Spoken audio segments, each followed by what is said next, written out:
હાલ ખેતીની સિઝન દરમિયાન ખાતરની માંગ વધતા ભરૂચના આમોદ તાલુકા ખરીદ વેચાણ સંઘ ખાતે ખાતર મેળવવા માટે ખેડૂતોની લાંબી કતારો જોવા મળી હતી। આજે વહેલી સવારે અંદાજે 4 વાગ્યાથી જ ખેડૂતો ખાતર મેળવવા માટે સંઘના પરિસરમાં પહોંચી ગયા હતા અને કૂપન મેળવવા માટે લાઇનમાં ઊભા રહ્યા હતા।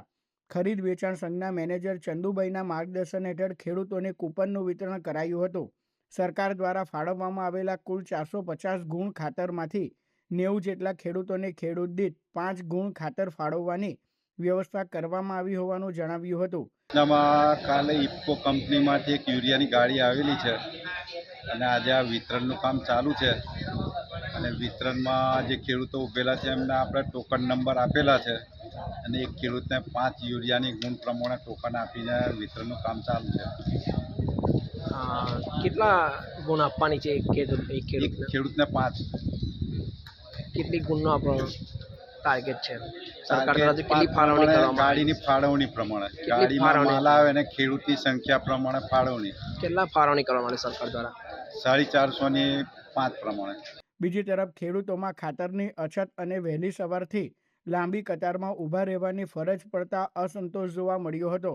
મીડિયા સમક્ષ પોતાની વ્યથા વ્યક્ત કરતા ખેડૂતોએ જણાવ્યું હતું કે ખાતર મેળવવા માટે સવારે 4 વાગ્યે ઉઠીને કતારમાં ઊભું રહેવું પડે છે, છતાં પૂરતા પ્રમાણમાં ખાતર મળશે કે નહીં તેની અનિશ્ચિતતા રહે છે।